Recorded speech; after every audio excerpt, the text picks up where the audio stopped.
Welcome to lecture number 49, design patterns. So, in the last lecture, I talked about observer pattern in C++, and in today's lecture, I will start with the implementation of observer pattern in Java. All right. So, let us consider. So, we just import the utility array list and utility list, right? Utility called list. Let us have the class subject, right? So, let us have the class subject, and you have a private class called list, right? So, which is a inbuilt. So, that contains the list of observer, right? And then you have an object under list is observers, right? And dynamically allocate a memory with array list, right? Array list constructor, right? So, array list constructor, so which is available in array list, right? You have a method called attach, right? So, the object is observer, correct, and the class is observer. So, this method where the observers, the object observers, which is invoking the inbuilt add by pausing observer, alright. So, it is like what we had seen in C++, this will add whatever you are passing, we are going to pass some message. So, that will be in the list, alright. So, this example, exact example we had seen in C++, right. So, another method notify observers, right, notify observers, where the argument is a message, and the data type is string, okay, data type is string, return type is void in this method. So, now range for loop observers, the identity hash map of observers and observer both are same now. So, therefore, right, so this will be copied into observer. So, when observer is invoking update, right, by passing message, this function will be executed, right. So, whatever number of observers, correct. So, if there are number of observers in the list, so that means if there are 2 who are there, so 2 times this for loop will be executed. If it is n times, so n times this will be executed. So, let us consider the interface observer, right. So, let us consider the interface observer. So, under this interface you have, so this is abstract method update. So, that means this has to be inherited, and you have the message, the argument, correct, or parameter whose data type is string, okay. So, this has to be inherited, this interface has to be inherited further because it is 100% abstraction. So, now let us consider class concrete observer, right. The concrete observers implements observer, right. So, that means it is inheriting observer, and here you have the update method, correct. So, in the update method you have the message whose data type is string. So, here you have one print statement. So, that print statement observer received, and in fact, whatever the message that we are going to pass, alright. So, based on this which constructor it is going to be called, alright. So, we are going to have the upcasting, etc. Let us see what exactly it will be printed, right. So, let us go to the main program. So, you have the main class which is the driver class, and you have public static void main method. I am creating an object subject, right, under the class subject, alright, dynamically allocating a memory with the constructor subject, right. So, here I have one observer 1 which is an object under observer, and it will be upcasting with concrete observer, right. So, concrete observer. So, concrete observer, you are having the method over here which is implementing observer. So, that means assume that. So, whenever you are calling this, right, whenever you are calling this particular, let us say when observer 1, correct. So, this is object, when you are passing this object, so this particular constructor will be called, that means whatever the update method whenever it is invoking, so this will be printed, right.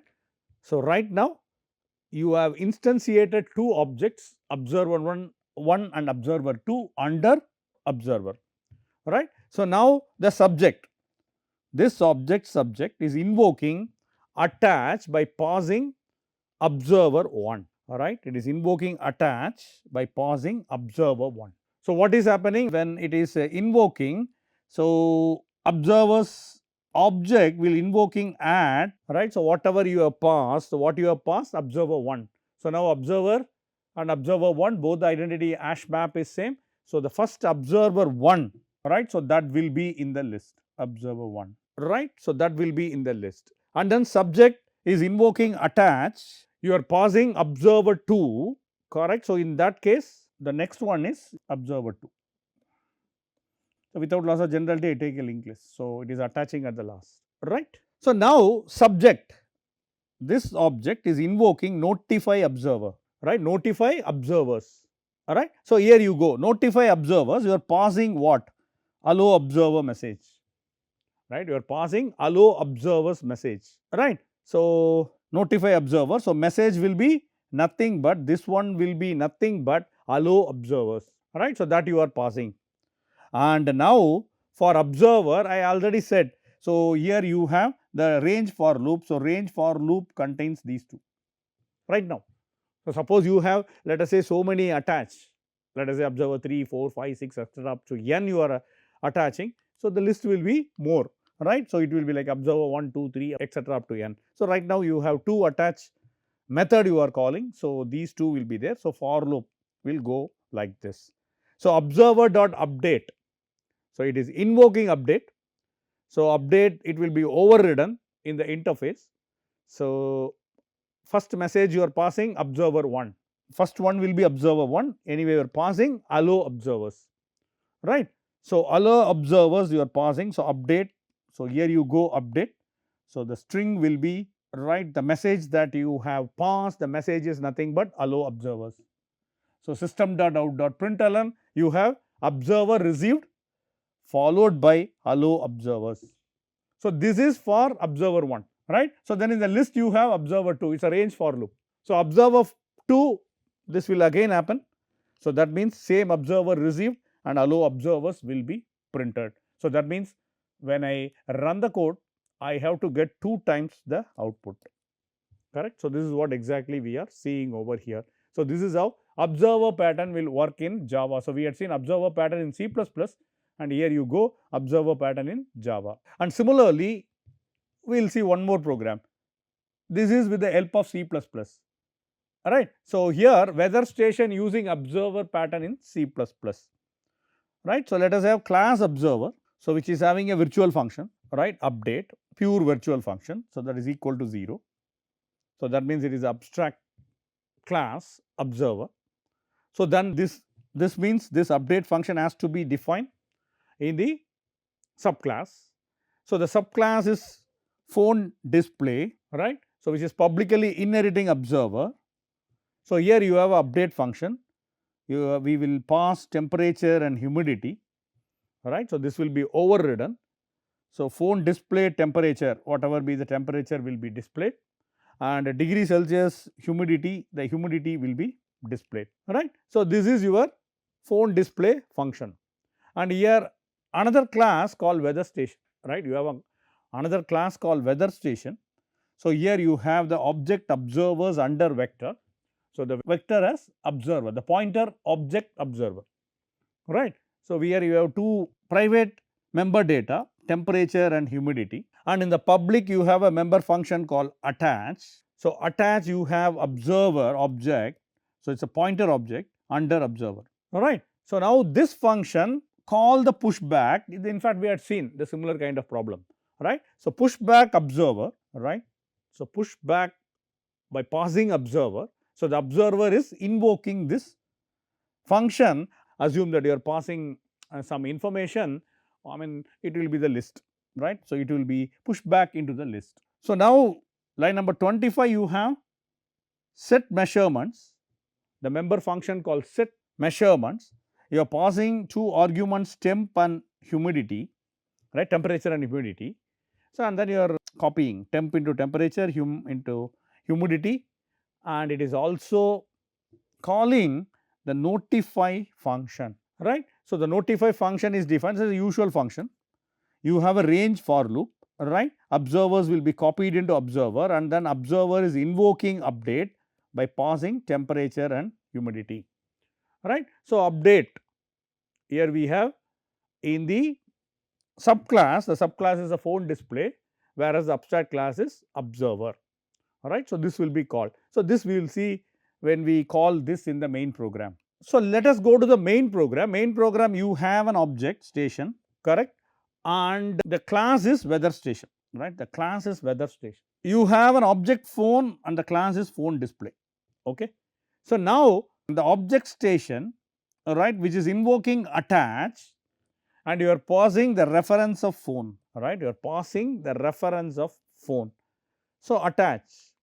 So, let us say what will happen, right. So, the attach, in fact you have line number 24. So, the line number 24 you are passing the reference of phone, right, observer star, right. So, observer star equal to observer is equal to address of phone. So, that means this observer is pointing to the reference of phone now, right, and the observers, right, which is a private object, in fact the pointers of observer in vector, right. So, push back observer, that means you are passing the phone. So, it will attach, I mean the push back. So, it will put the phone in the list, right, it will put the phone in the list, right. So, it will put the phone in the list. So, now the station object which is invoking set measurements, right, which is invoking set measurements by passing 25.0 and 60.0, right. So, here you go, right. So, here you have, you are passing 25.0 and 60.0, right. So, now temperature will be 25.0 and the humidity will be 60.0, right. So, it is invoking notify, line number 28, right, this particular class which is invoking, in fact this particular function which is invoking notify. So, notify here observer and observers, right, which will be copied into observer. So, you have one phone data, right, in the list, and here update, correct. So, here you update temperature and humidity, right. So, in the list, the phone list, right. So, let us say 25.0 and 60.0, all right. So, update. So, let us say what update is doing, right, because observer is invoking update, correct. So, observer is invoking update. So, when it is invoking update, right. So, here you go, it is the virtual function. So, therefore, it was inherited here, that will be overridden. So, here you go, you are passing this temperature and humidity 25.0 and 60.0, right. So, this will be displayed, see out phone display temperature, right, 25.0 and degree Celsius humidity 60.0, right. So, these two will be printed, right. And now, station is invoking set measurements by passing 30.0 and 55.0, right. You are passing this. So, that means this will be updated, rest are all same. This will be updated with what is the value 30.0 and 55.0, all right. So, maybe here itself I can put, I do not need to put one more. So, here, right. So, it is understood that, so this will be updated with 30.0 and 55.0, all right. So, this is a change. So, you are passing this, that means observer is invoking the update, right. The both are same, the location is same, I will just cross down, right. So, temperature humidity you are passing 30.0 and 55.0 and that will be displayed because it is invoking update and this will be displayed. So, first time it will be displaying 25.0 and 60.0 and second time it will be displaying 30.0 and 55.0. So, when I run the code I will get the output this. So, that is what we are expecting 25 and 60, 30 and 55, all right. So, here you are attaching the reference is phone, all right. So, that is what this is the one, all right. So, right now you call this is a observer. So, observers, correct. So, that you are copying into observer. So, that means I have already attached the phone. So, the phone reference, the address of phone is nothing but the observer, right. So, that is what the meaning observer star observer equal to address of phone. So, that means observer and reference of phone is same, right, and then you are having a range for loop, in fact the same location, right. So, which is nothing but address of phone, and when you are passing into the function, the attached function. So, this is nothing but observer. So, both are pointing to the same location, address of phone and observer both are pointing to the same location, that is the meaning. So, they are all coming under the class observer, which is capital O, right. So, this is how observer pattern is working, and then we have seen the output as well. So, let us consider one more example called stock market, all right. So, this is using observer pattern in Java, all right. So, let us have the utility array list and list like exactly what we had seen the previous examples. Here we have the interface called investor, all right. So, that means the function that you are writing or a method that you are writing is a abstract method. Update, you have two arguments, stock and price, right.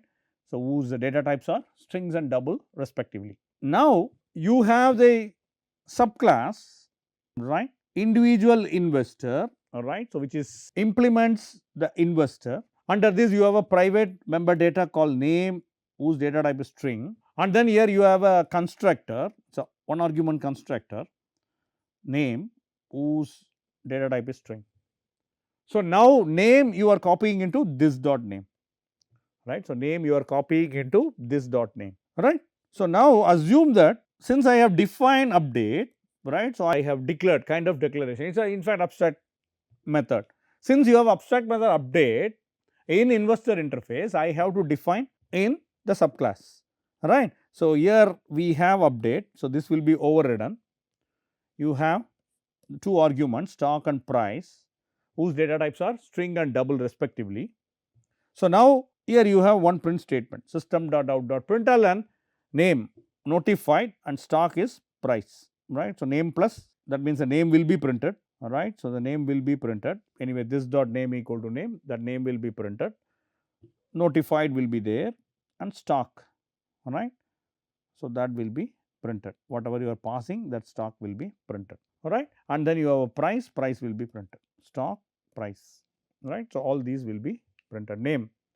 So, whatever be the name, name will be printed, and notified is nothing but the statement that you are writing under the code, that will be printed as it is.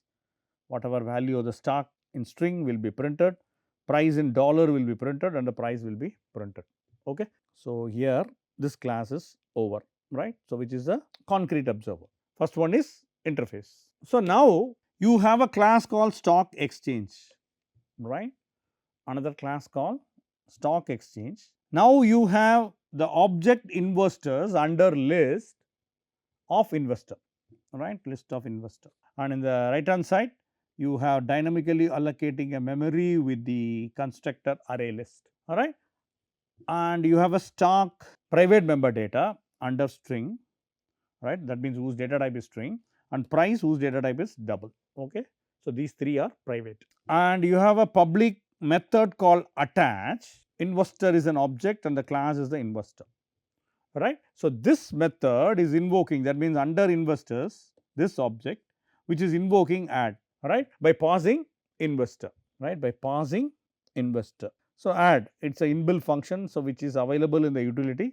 So, that means whatever you are passing, so that will be added into the list, that is the meaning. You have one more member function, in fact it is the set stock price, which is a method, right, by passing stock and price, right. So, stock will be copied into this dot stock and price will be copied into this dot price, and this is calling notify investors, and notify investors are here inside the class, right. It is a range for loop, correct. So, whatever you are adding, let us say in the list you have n number, all right. So, n number of investors.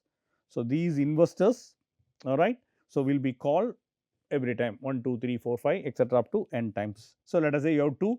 So, 2 times this for loop will be called, and the investor object which is invoking update, right, you are passing stock and price, right. So, this is how the stock exchange class up to here is working. So, now let us go to the main class, right. So, here you have the main class, right. So, here you have the main method. I have an object exchange, right, under the class stock exchange, dynamically allocating a memory with a constructor stock exchange, right. So, now in line number 48 I have an object alias, alright, I have an object alias under investor, and we are upcasting with individual investor, that means this constructor will be called by pausing alias, right. So, the constructor individual investor is over here, the constructor. So, this dot name is equal to alias now. So, for the object Alice, this dot name is Alice, and similarly the object Bob, this dot name is Bob, the same, right, the similar. Alright. So, line number 51, the object exchange under stock exchange with invoking attach, right. So, you are attaching by pausing Alice.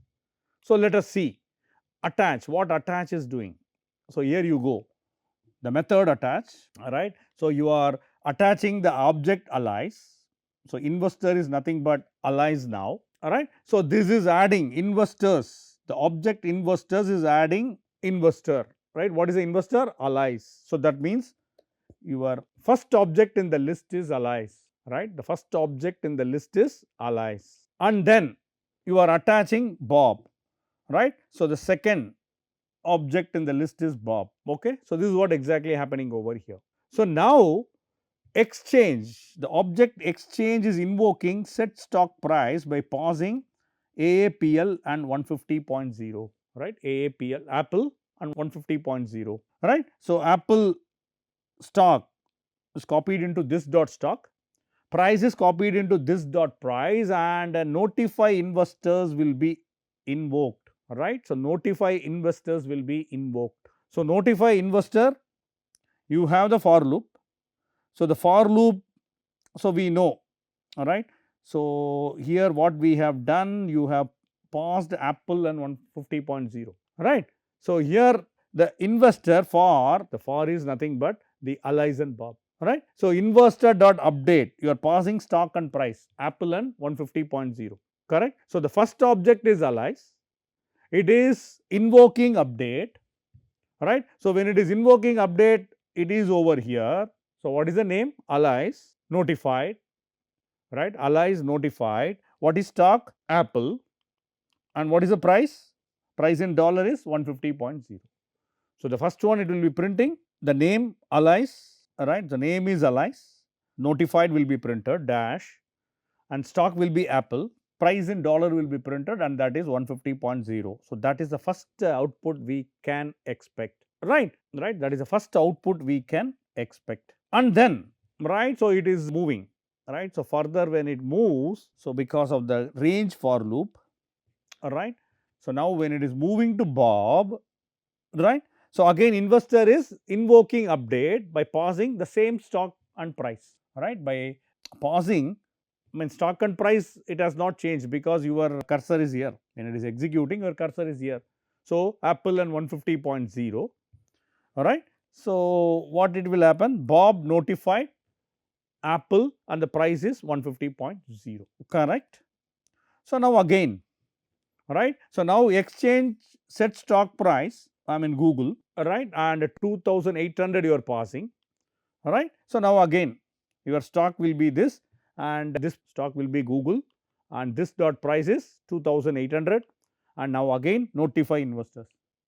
So, notify investors. So, right now, right, it will point, right, the investor you have, the investors you have nothing but it is pointing here, correct. So, again Alice notified that stock is Google and the price is 2800, again it will be printing, correct. So, then for Bob, right. So, if you look at the output, so you will be getting the output like this: Alice notified Apple price is this, Bob notified Apple price is this, Alice notified Google price is this, and Bob notified Google price is this, right. So, it is very clear, right. So, how it is, and for loop is moving, right, the range for loop is moving, right. So, this is how the observer pattern is working, right. We have seen in C++ and we had also seen in Java. So, now if we compare observer pattern versus publish subscribe pattern, right. So, the observers are directly tied to the subject in the case of observer pattern, and notification are sent to all registered observers, right. So, that is what the example that we had seen both in C++ and Java. Whereas, the publish subscribe pattern, so it decouples publishers and subscribers via a message broker, right, and subscribers receive only the message they subscribe to, right. So, these are all the difference between the observer pattern and publish subscribe pattern. And what are all the benefits and drawbacks of observer pattern? So, benefits you have, it decouples subject and observers, simplifies dynamic updates to multiple objects, flexible and extensible design for reactive systems. The main drawbacks are, so this observer pattern can lead to performance overhead with many observers, and complexity increases with the nested observers relationships. All right. So, and observer pattern, so this is having a risk of memory leaks if observers are not properly detached, right. So, these are all the drawbacks. So, in the next lecture what we can do, we will talk about the structural patterns, right. The structural patterns, we have adapter, decoder, composite and proxy. So, this we will see in the next class. Thank you very much.